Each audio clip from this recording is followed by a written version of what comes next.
शहर की हवा लग गई ना छोरी को। मैंने तो तुझे हवेली में ही समझाया था कि यह आसमान में उड़ने के ख्वाब मत देख। पंख ऐसे जलेंगे कि राख भी नहीं मिलेगी। बेच दी ना अपनी पुश्तैनी जमीन एक झूठे सपने के लिए।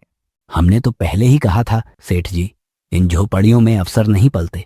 अपना घर फूंक लिया इस मूर्ख ने, और अब पूरे चौराहे पर तमाशा बन गया है। उत्तर प्रदेश के एक छोटे से गांव में सुबह होते ही पूरा गांव अपने अपने कामों में जुट चुका था। कोई खेतों की ओर जा रहा था तो कोई अपने आंगन में चूल्हा जला रहा था। इसी गांव के छोटे से खेत में भुवन पसीना बहा रहा था। उसकी मेहनत ही उसके परिवार का सहारा थी। उधर उसकी पत्नी कमला टूटी फूटी झोपड़ी के अंदर चूल्हा फूंक रही थी। पास ही एक टूटी चारपाई पर उनकी होनहार बेटी राधा अपनी पुरानी किताबों में खोई हुई थी। लेकिन राधा की आंखों में एक अलग ही चमक थी। उसके सपने इस छोटी सी झोपड़ी से कहीं बड़े थे।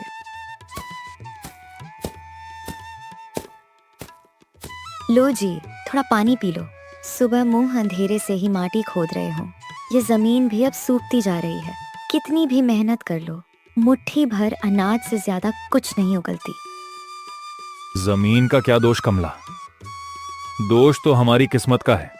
खाद पानी के लिए सेठों से कर्जा लेना पड़ता है और जो बचता है वो ब्याज में चला जाता है। पर तू चिंता मत कर, मेरी नजर तो अपनी उस बेटी पर है। रात भर मिट्टी के तेल की डिबरी जलाकर पड़ती रही है और सुबह होते ही फिर किताबों में डूब गई। वो कोई साधारण लड़की नहीं है जी। कल ही मास्टर जी घर आए थे, कह रहे थे कि हमारी राधा ने पूरे जिले के कॉलेज में सबसे ज्यादा नंबर लाकर टॉप किया है। बड़े बड़े सेठों के बच्चे पीछे रह गए और हमारी झोपड़ी की फूल जैसी बच्ची ने सबका नाम रोशन कर दिया। यही तो डर है कमला। हमारी बेटी के पंख बहुत बड़े हैं, लेकिन हमारा आसमान बहुत छोटा है। मुझे डर लगता है कि कहीं मेरी यह गरीबी मेरी बच्ची के सपनों को पिंजरे में ना कैद कर दे। मैं दिन रात इसी सोच में घुटता हूं कि इसे आगे कैसे बढ़ाऊंगा। देखते देखते शाम ढल गई और रात हो गई। झोपड़ी के भीतर लालटेन की पीली मंद रोशनी में तीनों जमीन पर बैठकर रूखी सूखी रोटियां खा रहे थे। तभी राधा ने साहस जुटाकर अपनी बात कहने का निश्चय किया। बाबा, मुझे आपसे और माँ से कुछ बात करनी है। मैंने बहुत सोच समझकर एक फैसला लिया है। मैं आगे की पढ़ाई के लिए गांव में नहीं रुकना चाहती। गांव में नहीं रुकना चाहती तो फिर कहां जाना चाहती है मेरी बच्ची? पास के कस्बे में जो कॉलेज है वो तो बहुत अच्छा है। नहीं बाबा, मुझे दिल्ली जाना है। मैं दिल्ली जाकर यूपीएसएससी की तैयारी करना चाहती हूँ। मैं एक आईएएस अफसर बनना चाहती हूँ।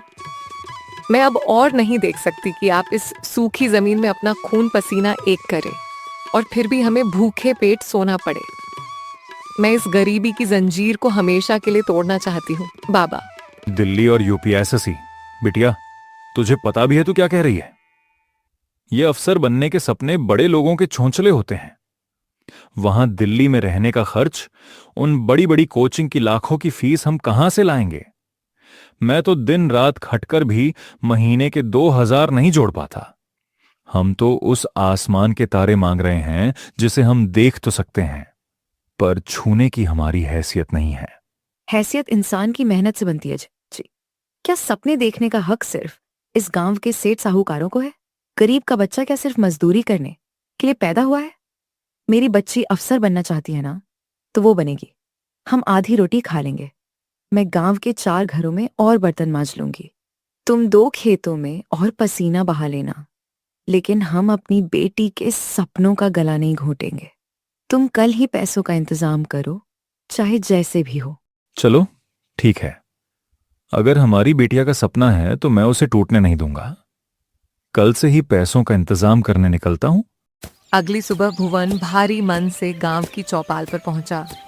उसे लगा शायद गांव के लोग उसकी बेटी की होशियारी को देखकर कुछ मदद कर दें।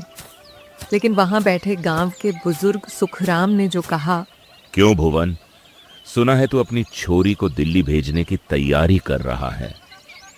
अफसर बनाने का भूत सवार हुआ है क्या तेरे सिर पर? काका, लड़की होशियार है। मास्टरों ने भी कहा है कि अगर इसे सही पढ़ाई मिल गई तो यह हमारा नाम रोशन कर देगी। बस उसी के लिए थोड़े पैसों की मदद चाहिए थी। अरे पगला गया है क्या तू? लड़की जात है, आज नहीं तो कल किसी दूसरे के घर जाकर चूल्हा चौका ही संभालना है उसे। पराया धन होती हैं बेटियां। ये दिल्ली बिल्ली भेजकर किताबों में पैसे क्यों फूंक रहा है? आज जवान लड़की को शहर भेज देगा, कल को ऊंच नीच हो गई तो गांव में मुंह दिखाने लायक नहीं रहेगा। इन्हीं पैसों को संभाल कर रख, कल उसकी शादी ब्याह में काम आएंगे। समाज के नियम मत तोड़ भुवन, वरना बहुत पछताएगा। भुवन ने उस बुजुर्ग की बात का कोई जवाब नहीं दिया। वो मन ही मन ठान चुका था कि अगर वह लोगों के तानों से डर गया तो उसकी बेटी का सपना तभी पूरा नहीं हो पाएगा। वो चुपचाप वहां से चल पड़ा। थोड़ी देर बाद भुवन सेठ गजराज की हवेली पहुंच गया। सेठ अपनी आरामदायक कुर्सी पर बैठा था, जबकि उसके सामने फटे पुराने कपड़ों में भुवन हाथ जोड़े खड़ा था। सेठ जी, मेरी बच्ची बहुत होशियार है, उसे दिल्ली भेजना है पढ़ाई के लिए। मुझे कुछ पैसों की उधारी चाहिए थी। मैं वादा करता हूँ मालिक, आपके खेतों में दिन रात जानवरों की तरह खटूंगा, पाई पाई चुका दूंगा आपकी। बस इस बार मेरी मदद कर दीजिए। मदद और तेरी? अरे भुवन, तूने अपनी हैसियत आईने में देखी है कभी? जो आदमी 2 वक्त की रोटी के लिए मेरे खेतों की मिट्टी भांकता है, वह आज अपनी बेटी को दिल्ली भेजने के ख्वाब देख रहा है। ये अफसर बनना, ये बड़ी बड़ी किताबें, ये अमीरों के शौक हैं, भुवन गरीबों के नहीं। और रही बात उधारी की, तो मेरी हवेली कोई खैरात खाना नहीं है। मुझे पता है तेरी 7 पुश्तें भी मेरा कर्ज नहीं चुका सकती। ऐसा मत कहिए सेठ जी, मेरी बच्ची का भविष्य आपके हाथों में है। आप जो कहेंगे मैं करूंगा। जिंदगी भर आपकी गुलामी करूंगा, बस एक बार। गुलामी तो तू वैसे भी कर ही रहा है, पर अगर तुझे पैसे चाहिए तो मेरे पास एक रास्ता है। उधारी उधारी तो मैं नहीं दूंगा। हां, तेरे पास वो जो 2 बीघा पुश्तैनी जमीन का टुकड़ा है ना, उसे हमेशा के लिए मेरे नाम कर दे, उसे बेच दे मुझे। मैं तुझे मुंह मांगे पैसे दे दूंगा। अब फैसला तेरा है, जमीन चुन या बेटी का सपना। अच्छे से सोच ले भुवन। भुवन के लिए यह फैसला आसान नहीं था। वो जमीन उसके पुरखों की आखिरी निशानी थी, लेकिन अपनी बेटी के सपनों के आगे उसने कांपते हाथों से कागजों पर अंगूठा लगा दिया और जमीन सेठ गजराज के नाम कर दी। लो भुवन, अब यह जमीन मेरी हुई। मानना पड़ेगा, बाप हो तो तेरे जैसा। बेटी के सपनों के लिए तूने अपनी पुश्तैनी जमीन तक छोड़ दी। अब देखना है उसका सपना इस कुर्बानी के लायक निकलता है या नहीं। भुवन बिना कुछ कहे पैसों की थैली लेकर वहां से चल पड़ा। जैसे ही वह हवेली से बाहर निकला, मौसम अचानक बदल गया। आसमान में काले बादल छा गए। बिजली कड़की और तेज बारिश शुरू हो गई, मानो कुदरत दीप उस बाप का दर्द समझ रही थी। बारिश में भीगता हुआ भुवन घर लौट रहा था। रास्ते में चाय की टपरी पर कुछ लोग बैठे थे। सेठ की हवेली की बात गांव में आग की तरह फैल चुकी थी। भुवन को देखते ही टपरी पर बैठे लोग फुसफुसाने लगे।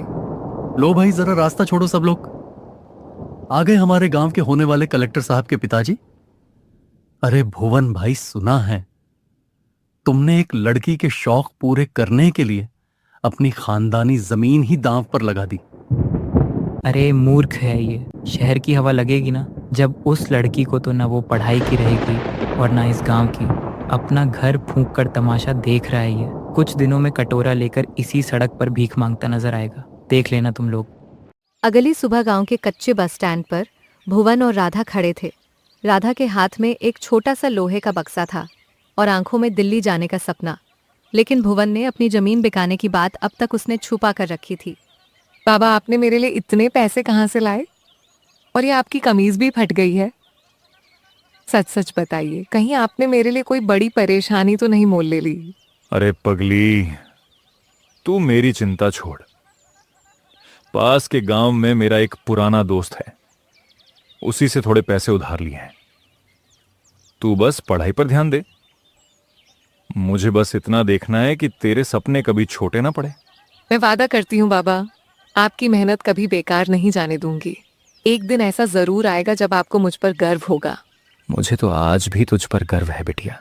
बस मेहनत करना और कभी हार मत मानना। तभी बस आकर रुकी। राधा ने अपने माँ बाप को आखिरी बार देखा और बस में चढ़ गई। बस धूल उड़ाती हुई शहर की तरफ निकल गई। भुवन तब तक उस बस को देखता रहा जब तक वह उसकी आंखों से ओझल नहीं हो गई। दिल्ली में राधा की पढ़ाई शुरू हो चुकी थी। इधर गांव में अपनी बेटी का खर्च उठाने के लिए कमला ने अमीर घरों में झूठे बर्तन मांजने शुरू कर दिए थे। तभी मालकिन गुस्से में वहां आई। अरे कमला, ये थाली ठीक से साफ क्यों नहीं की? कहाँ खोई हुई है तू? सुना है तेरी बेटी दिल्ली जाकर अफसर बनने का सपना देख रही है। तुम गरीब लोगों को भी ना अपनी औकात से बड़े सपने देखने की आदत पड़ गई है। माफ करना ना मालकिन, अभी दोबारा साफ कर देती हूँ। और रही मेरी बेटी की बात, तो हाँ, वो अपने सपने पूरे करने गई है। सपने? अरे कमला, सपने देखने और पूरे करने में बहुत फर्क होता है। तेरे आदमी ने तो अपनी जमीन तक बेच दी। अब क्या बर्तन मांजकर बेटी को कलेक्टर बनाएगी? शहर की हवा लगते ही लड़कियां सब भूल जाती हैं। 2 दिन में वह भी शहर के धक्के खाकर अपने टूटे हुए घमंड के साथ लौट आएगी। तब इसी चौखट पर नाक रगड़ेगी। बेटी के सपनों के लिए हम कुछ भी कर सकते हैं मालकिन। जमीन तो फिर खरीदी जा सकती है, लेकिन बेटी के टूटे हुए सपने दोबारा नहीं जुड़ते।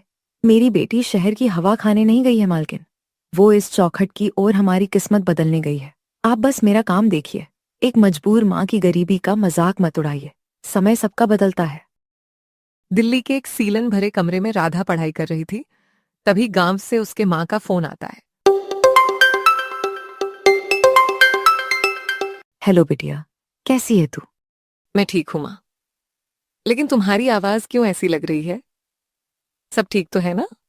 ठीक, सब ठीक नहीं है बेटा। आज मुझे तुझसे सच छुपाना ठीक नहीं लग रहा। तेरे बाबा ने तुझसे झूठ कहा था। तेरी पढ़ाई के लिए उन्होंने किसी से उधार नहीं लिया। उन्होंने हमारी खानदानी जमीन बेच दी। क्या जमीन बेच दी मेरे लिए? माँ, मैं तो यहाँ सोचती रही कि बाबा ने सब संभाल लिया होगा और उन्होंने अपना सब कुछ छोड़ दिया मेरे लिए। बेटा, तेरे बाबा ने जो किया अपनी खुशी से किया।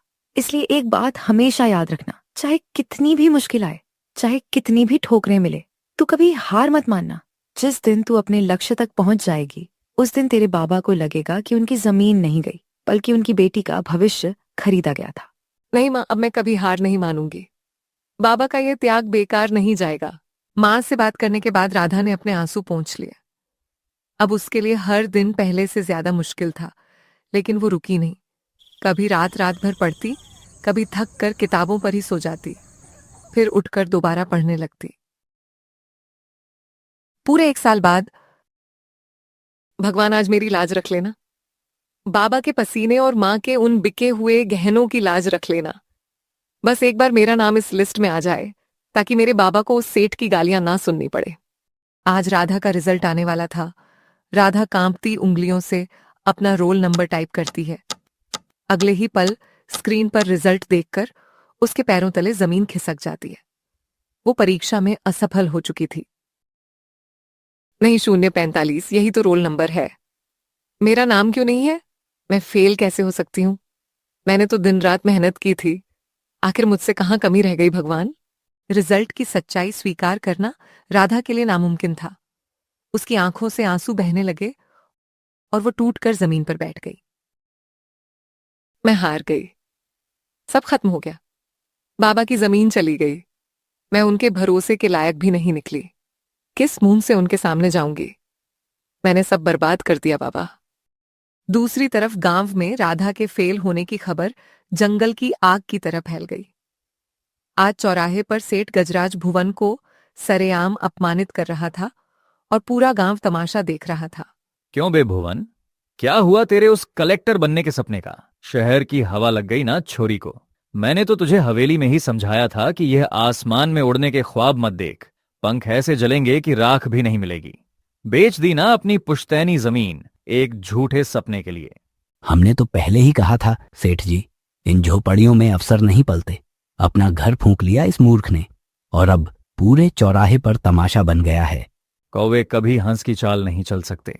भुवन, तेरी औकात मेरे खेतों की मिट्टी में लौटने की थी और तू वहीं औंधे मुंह आ गिरा। अब तू जिंदगी भर मेरी गुलामी करेगा और तेरा वो कर्ज तेरी आने वाली पुश्तें भी चुकाएंगी। भुवन चुपचाप सब सुनता रहा। उसकी आंखों से आंसू बह रहे थे, लेकिन उसने किसी को कोई जवाब नहीं दिया। उधर दिल्ली में राधा ने हार मानकर अपना सूटकेस पैक कर लिया था। तभी उसका फोन बजता है।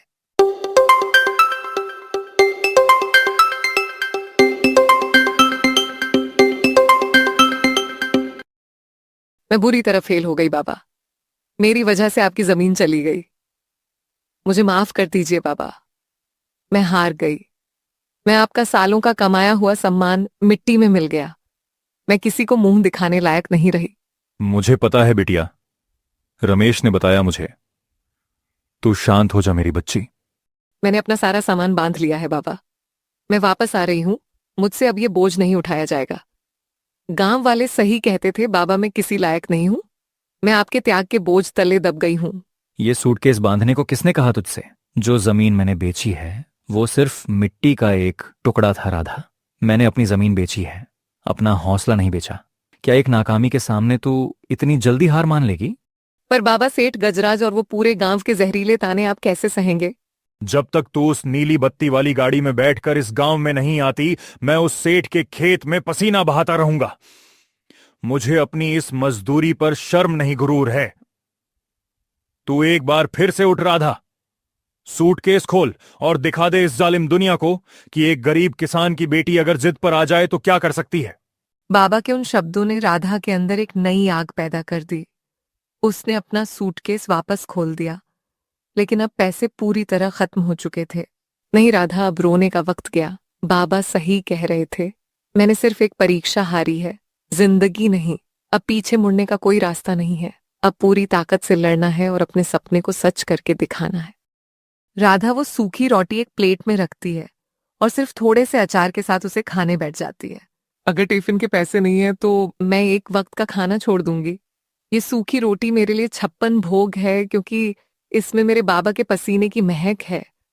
जब भी मेरी आंख लगेगी मुझे बाबा की फटी हुई कमीज याद आएगी। अब ये मेरी आखिरी लड़ाई है। इस बार रिजल्ट नॉट फाउंड नहीं, रैंक 1 होगा। ये एक बेटी का अपने बाप से वादा है।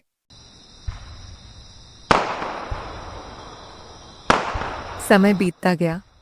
दिवाली का दिन आ चुका था। हर घर में रोशनी थी, लेकिन भुवन की झोपड़ी में गहरा अंधेरा था। आज पूरे गांव में दिए जल रहे हैं जी। हर आंगन में मिठाइयाँ बैठ रही हैं और एक हमारा घर है जहाँ आज एक दिया भी नहीं जला। पता नहीं मेरी बच्ची ने आज भरपेट खाना भी खाया होगा या नहीं।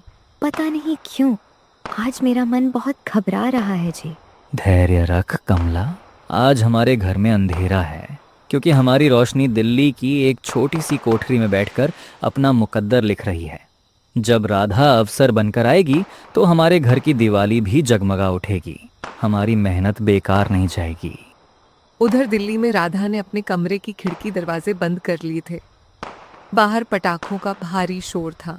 ये शोर, ये जश्न, ये खुशियां मेरे लिए नहीं है। मेरे बाबा आज अंधेरे में बैठे हैं ताकि कल मेरी जिंदगी में उजाला हो सके। मेरी आंखें जल रही हैं, पीठ दर्द से टूट रही है, लेकिन मैं रुक नहीं सकती। जब तक इस किताब का आखिरी पन्ना खत्म नहीं कर लेती मैं नहीं रुकूंगी। मेरी दिवाली की रोशनी अब पटाखों से नहीं, मेरी कामयाबी से निकलेगी। दिवाली की उस रात के बाद कई महीने बीत गए। आज यूपीएसएससी की मुख्य परीक्षा का दिन था। परीक्षा हॉल में गहरा सन्नाटा था। घंटों से लगातार लिखते लिखते राधा का शरीर थक चुका था, लेकिन उसका हौसला अब भी अडिग था। नहीं, मैं अब नहीं रुक सकती। बाबा ने मेरी जिंदगी संवारने के लिए अपना सब कुछ दांव पर लगा दिया। आज मेरा हर जवाब उनके सम्मान और हमारी जमीन की लड़ाई है। मुझे हर हाल में जीतना है। मुख्य परीक्षा पास करने के बाद आज राधा एक साधारण सी सूती साड़ी में यूपीएसएससी के इंटरव्यू पैनल के सामने बैठी थी।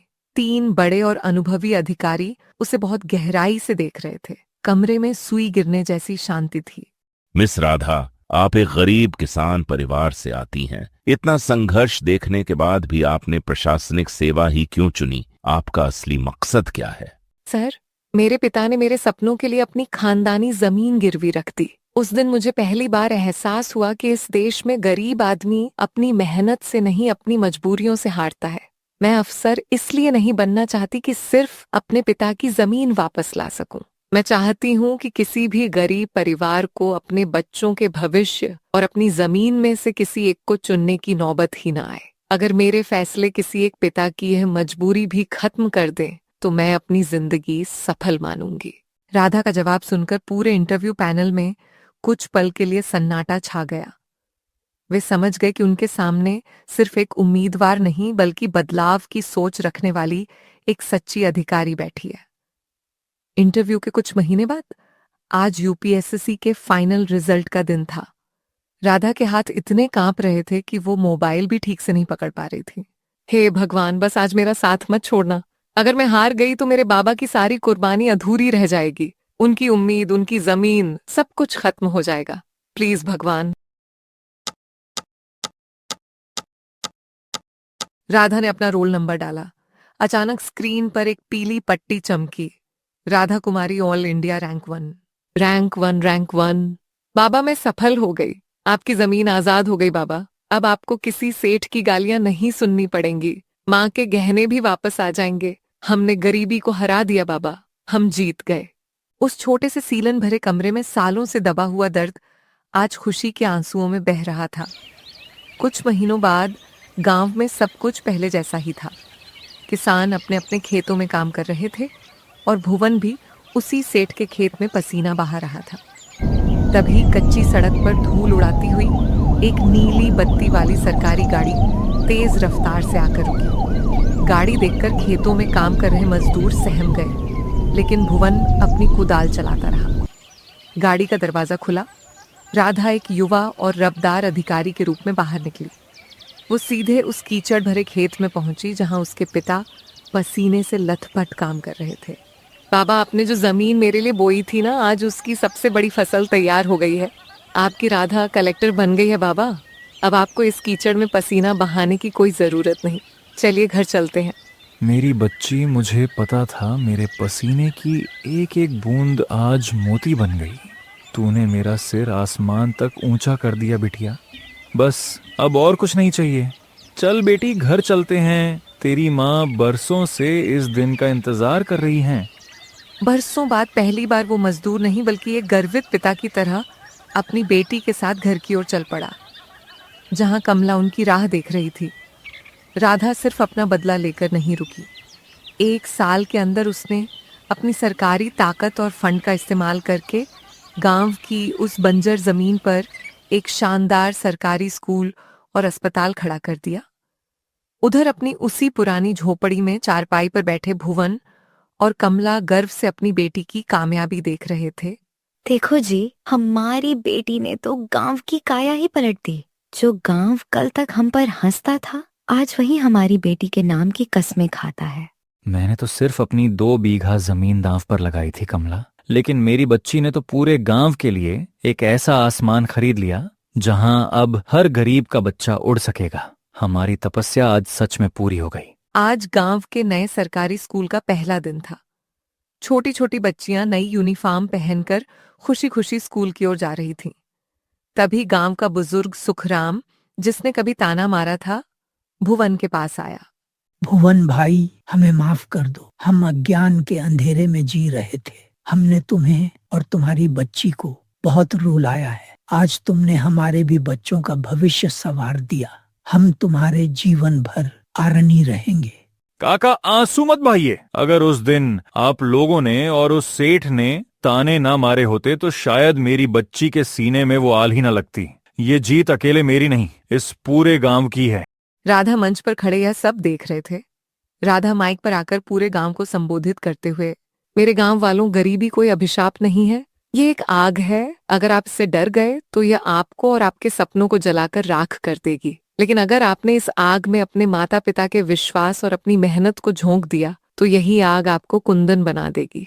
आज के बाद इस गांव का कोई भी बाप अपनी बेटी को बोझ नहीं समझेगा। ये मेरा आप सबसे वादा है।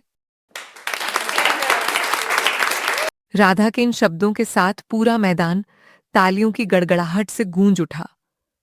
भुवन और कमला गर्व से अपनी अफसर बेटी को देख रहे थे। उस काले तूफान और एक बहुत ही लंबी रात के बाद आज इस परिवार और पूरे गांव के जीवन में एक ऐसी सुबह आई थी जिसका सूरज अब कभी नहीं डूबने वाला था।